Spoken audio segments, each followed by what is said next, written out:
कुछ नया सीखें। आज ऑपरेटर के बारे में कुछ सीखते हैं कि ऑपरेटर का साइकोलॉजी कैसे चलता है, कैसे ऑपरेटर काम करता है, इसके बारे में कुछ सीखते हैं। ठीक है, ऑपरेटर साइकोलॉजी क्या होती है, मार्केट स्ट्रक्चर और ऑपरेटर साइकोलॉजी। ऑपरेटर है, अब ऑपरेटर देखो होता कौन है। ऑपरेटर एक तरीके से मार्केट को एक डायरेक्शन देने वाला पर्सन होता है कि अभी वो डाउन ट्रेंड में था तो तुरंत ही उसका ट्रेंड बदल के वो अप ट्रेंड में हो गया। ठीक है, तो मार्केट को ऑपरेटर क्या करता है, एक मार्केट को ट्रेंड देता है। अब वो किन किन लोगों को देता है ट्रेंड, वो देख लेते हैं। किन किन लोगों से देता है वो भी देख लेते हैं। ठीक है, इधर होते हैं बायर, एक तरफ होते हैं बायर, दूसरी तरफ होते हैं सेलर। ठीक है, अब बायर और सेलर के बीच में एक और चलता है मार्केट गैप। ठीक है, ऑपरेटर को कौन कौन हैंडल कर रहा है इस वक्त, ऑपरेटर किस किस को हैंडल कर रहा है, बायर को हैंडल कर रहा है और सेलर्स को हैंडल कर रहा है। ठीक है, यानी कि ये इन दोनों से मिला के क्या देता है, मार्केट को एक ट्रेंड देता है, चाहे वो अप ट्रेंड हो चाहे वो डाउन ट्रेंड हो। अब एक और चीज आती है यहाँ पे, मार्केट गैप। अब मार्केट गैप में क्या होता है, अब ये लोग तो क्या करते हैं, ट्रेंड देते हैं। बायर ट्रेंड देगा तो बायर किस साइड ट्रेंड देगा, अप साइड में ट्रेंड देगा मार्केट को। ये मार्केट में क्या होगा, डाउन ट्रेंड देगा, सेलर्स क्या करेगा, डाउन ट्रेंड में मार्केट को। अब इतना समझ में आ गया कि ऑपरेटर इन दोनों से एक ट्रेंड दिलवा देता है, डायरेक्शन मार्केट को बता देता है, या इनको ये कहता है कि भाई यहाँ पे चलना है। अब तीसरी चीज जो मैंने ऐड कर दी ना, मार्केट में गैप, ये किसी बुक में नहीं है, सीरियसली बता रहा हूँ, मार्केट में ये स्ट्रक्चर तुम्हें पढ़ाया नहीं जाएगा। मार्केट गैप में क्या करता है, मार्केट एक रेंज बनाता है जिसमें मार्केट क्या होता है, साइडवेज, या साइडवेज ना होकर क्या होता है, मार्केट में एक रेंज क्रिएट होती है और उस रेंज के अंदर ही मार्केट रह जाता है। तो मैं ये भी कह सकता हूँ एक चैनल बना लेता है। चैनल बनाने के बाद क्या होता है, मार्केट में एसएल क्रिएट। ठीक है, और एसएल क्रिएट होते हैं मतलब या तो अप साइड में होंगे या डाउन साइड में होंगे। यहाँ से समझो, ऑपरेटर के पास में क्या है, मार्केट को ट्रेंड देने की क्षमता है। बायर्स जो अप ट्रेंड मार्केट में बनाते हैं, सेलर्स जो डाउन ट्रेंड मार्केट में बनाते हैं। ठीक है, एक मिडल एरिया ऑपरेटर के पास में होता है, या ये कह सकते हैं कि यहाँ पे एक लोग इस रेंज को बनाने के लिए कौन लोग होते हैं वो भी बता देता हूँ मैं तुम्हें। यहाँ ऑपरेटर और सेलर नहीं होता, यहाँ पे होता है हमारे क्लाइंट होता है। अब ये क्लाइंट लोग होते कौन है, ये आप लोग होते हो जो ट्रेड करते हैं। ये क्लाइंट कौन लोग होते हैं, आप लोग। तो क्लाइंट का मतलब हम यहाँ से इस तरीके से समझ सकते हैं, आप लोग जो बाय और सेल करते हैं वो मार्केट की रेंज को क्या करते हैं, मार्केट में एक रेंज क्रिएट करते हैं और मार्केट की रेंज से एसएल क्रिएट होते हैं। जब एसएल क्रिएट होते हैं तो जिस डायरेक्शन में एसएल क्रिएट होते हैं उस डायरेक्शन को मार्केट रीड करता है, यानी कि एक ऑपरेटर रीड करता है। तो इस खेल को मार्केट रीड करता है या ऑपरेटर रीड करता है एसएल को, इस एरिया को ऑपरेटर रीड करता है।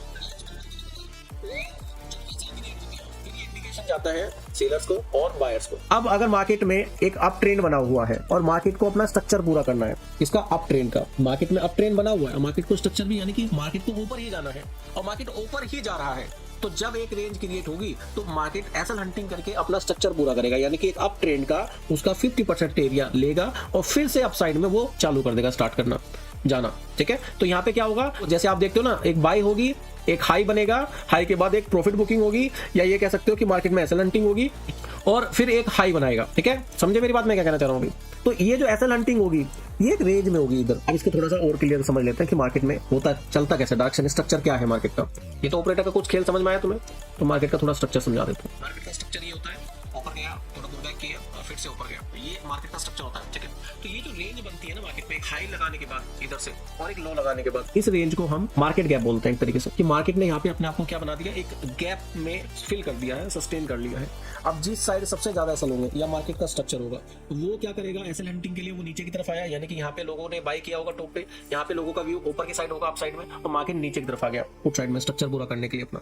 वो तब तक हाई मारता रहेगा जब तक मार्केट में लोगों का व्यू अप साइड ना हो जाए। We are not buyer seller, तुम हो ही नहीं कोई, तुम बायर सेलर हो ही नहीं, तुम तो मार्केट के गैप की रेंज को फिल करते हो। जो ऑप्शन लोग जो ऑप्शन करते हैं ना, वो ये समझ लो कि वो मार्केट की जरूरतों को पूरा करते हैं।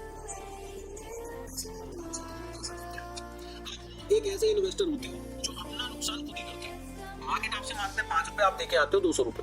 एक तरफ मोहब्बत है, समझ लो, एक तरफ मोहब्बत, ऐसी मोहब्बत है कि अगर तुमसे दोस्त कल को 500 रुपए मांग रहे हो तो 500 रुपए नहीं देंगे, लेकिन शाम के टाइम या अगले दिन सुबह के टाइम हम क्या करेंगे, उसमें 5000 का माइनस कर लेंगे और फिर भी हम खुश होंगे। तो ऐसी मोहब्बत होती है मार्केट के साथ में। ठीक है, तो तुम लोग वो मार्केट की वो मोहब्बत हो जो एक तरफा है, आम लोग जो बायर और सेलर है, बस ये ध्यान करना। ठीक है, अब यहाँ पे क्या होगा, मार्केट स्ट्रक्चर पूरा कर रहा है अपना, ऊपर नीचे जिगजैग कर रहा है। तो मार्केट क्योंकि अप ट्रेंड में है, मार्केट किस ट्रेंड में है, अप ट्रेंड में है, तो अपने अप ट्रेंड के स्ट्रक्चर को वो तब तक पूरा करेगा जब तक एक बायर्स का टारगेट पूरा ना हो जाए, या एक अच्छा खासा सेलर का वो मूव ना आ जाए, या वो एरिया ना आ जाए जहां तक मार्केट में बायर्स को बुक करके निकल जाना चाहिए।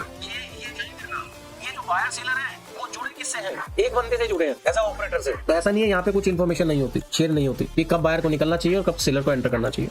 तो वो तो आप समझदार हो अपना, इतना समझ सकते हो। अब जैसे ही वो रेंज क्रिएट होगी, लोगों का व्यू किस साइड में रहेगा और सोचेंगे कि एक हाई मार चुका है मार्केट, यहाँ से नीचे की तरफ आएगा, तो कुछ ट्रैप करेगा वो, 60% तक कई बार आ जाएगा, कई बार वो 0.7 तक भी आ जाएगा स्ट्रक्चर पूरा होने के बाद, और फिर धीरे वो ऊपर निकाल देगा हाई। तो उसका तो स्ट्रक्चर ही पूरा हुआ है। लेकिन तुम्हारा जो गैप एरिया है ना, ये पैसा, ये इस पैसे ने मदद करी है उसको ऊपर जाने में। जो मार्केट में ऊपर की तरफ ये बना है ना, ये जो लाइन बना है ऊपर की तरफ, वो तुम्हारे पैसे से गया है ऊपर, ये समझ लो।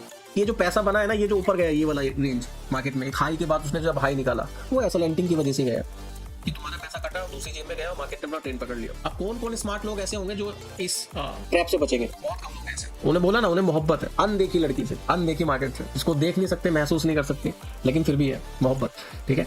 तो ये वो मार्केट गैप एरिया होता है। और ऑपरेटर क्या करता है? ऑपरेटर यही रेंज क्रिएट करने में मदद करता है। तो एक और थोड़ा सा समझ लो, हम इस चीज का थोड़ा जवाब पाए कि भाई एसएल एसल की तरफ एसएल क्रिएट होते हैं, तो हमको ध्यान करना चाहिए ऑपरेटर किधर जा सकता है। यहाँ पे ऑपरेटर और एक काम करता है, इसको एक पर्सनल टाइम भी मिलता है मार्केट में, ये समझ लो कि पर्सनल टाइम की ये एक डिसीजन दे सके कि इसको क्या करना है। मार्केट अगर पूरा का पूरा डाउन ट्रेंड में पड़ा है, एग्जांपल के तौर पे इलेक्शन आते हैं, बजट आता है, तो मार्केट आपने देखा होगा कई बार रोकेट हो जाता है और कई बार पूरा अच्छे से नीचे गिर जाता है। यानी कि एक ऐसा टाइम जब मार्केट में एक बड़े फॉल, बड़े मूव आते हैं, वहां पे भी एक ऑपरेटर काफी हेल्प करता है। जरूरत से ज्यादा गिर चुका है, एक्सेप्ट पॉइंट से ज्यादा गिर चुका है, नीचे की तरफ जा चुका है, तो फिर ऑपरेटर बाय करवाता है, हाइप क्रिएट करता है मार्केट में, और फिर धीरे धीरे वो अपना जितना भी नीचे की तरफ गया है या उसने सर्किट लगाया, वो धीरे धीरे उसका हाफ तक तो रिकवर कर ही लेता है, ठीक है। तो ये ध्यान रखा करो कि बायर्स और सेलर्स को यही ही ऑपरेट कर रहा है और इसी में ही हमें ध्यान देना है। ऑपरेटर का साइकोलॉजी हम तब तक रीड नहीं कर पाएंगे जब तक हमें मार्केट का वो गैप एरिया ना पता लग जाए कि मार्केट में गैप एरिया कब बन रहा है। हमें ये ना पता लगता है कि मार्केट में असल क्रिएट किस जगह पे हो रहे हो, तब तक हम इस ऑपरेटर को नहीं समझ पाएंगे। हमको सीढ़ी चढ़नी है बायर्स और सेलर्स की तरफ नहीं चढ़नी कि भाई मार्केट नीचे जा रहा है ऊपर जा रहा है, हमको एंट्री करनी है। हमको सीढ़ी चढ़नी है कि हमको पहले एक चैनल आइडेंटिफाई करना है, फिर एसएल आइडेंटिफाई करना है, फिर मार्केट का ट्रेंड समझना है, फिर ऑपरेटर के पास जाना है, अच्छा तू ये करना चाह रहा है, और फिर हम ऊपर से देख पाएंगे कि बायर्स और सेलर्स ये जाना किधर चाह रहे हैं, समझ गए। लेकिन अगर तुम ये चलोगे कि मार्केट अगर ऊपर को जा रहा है तो तुम बायर्स की तरफ चले जाओगे, मार्केट अगर नीचे को जा रहा है तो तुम सेलर्स की तरफ चले जाओगे, तो इसके ऊपर एक जो पिताजी बैठे हैं वो तुम्हारी ले नहीं लेंगे। आई होप तुम्हें थोड़ा सा समझ में आ गया हो। इतना समझ में आया? अभी और बात करें थोड़ा सा। ये तो हमने एक बेसिक समझ लिया, बिल्कुल बेसिक, काम कैसे होता है मार्केट में, एक रेंज कैसे बनता है, एक ऑपरेटर कैसे काम करता है, और मार्केट का ट्रेंड के साथ ऑपरेटर का क्या लेन देन है, ठीक है। ये हमने एक बेसिक समझ लिया। अब ये मार्केट में हम लाइव कैसे देख सकते हैं कि मार्केट में इस वक्त क्या हो रहा होगा, ये कैसे देख सकते हैं, ये क्वेश्चन आ जाता है, और ये क्वेश्चन हम कल सोल्व करेंगे।